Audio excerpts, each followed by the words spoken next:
Këta janë dy fermerë të dy nga Divjaka.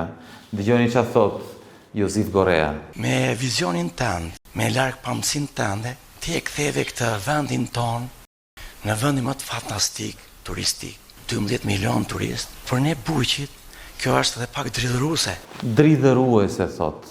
Çfarë ka bërë Edi Rama për Josif Gorean, për këtë fermer është dridhëruese. Por në fakt, arsyeja pse ky flet me kaq servilizëm për Edi Ramën është sepse ky është kryetari i Bashkisë së Divjakës, po jo vetëm kaq. Ky ka marrë lek nga fondet e IPARD-it dhe i ka bërë serra dhe prandaj thot që çfarë ka bërë Rama për Shqipërinë dhe për atë është dridhëruese. Por dëgjoni një sekond se çfarë thon fermerët e tjerë që nuk kanë asnjë lidhje me pushtetin. Jemi shtresa më pambrojtur, nuk doni ta bëni monopol. Ulo.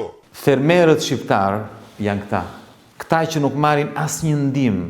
Këta të cilëve duhet i shkojnë fondet e IPARD-it, por fondet e IPARD-it viden nga pushtetarët bashkë me kryetarët e bashkive, të cilët pastaj shkojnë në takime me kryeministrin dhe i servilosen në mënyrë të neveritshme. Këto janë padrejtësitë që ne duhet të luftojmë në këtë vend. Vetëm në Shqipëri mund të ndodhë që kryetari i bashkisë bashkë me kryeministrin, bashkë me qeverinë, të vjedhin fondet e IPARD-it dhe pastaj t'u japin mend fermerëve se sa mirë kanë bërë Shqipërinë, por pjesa më e madhe e fermerëve vuajnë çdo ditë mungesën e mbështetjes së qeverisë, vuajnë çdo ditë padrejtësitë e qeverisë dhe punojnë në mënyrë të ndershme, ja dalin me punë të ndershme për ditë.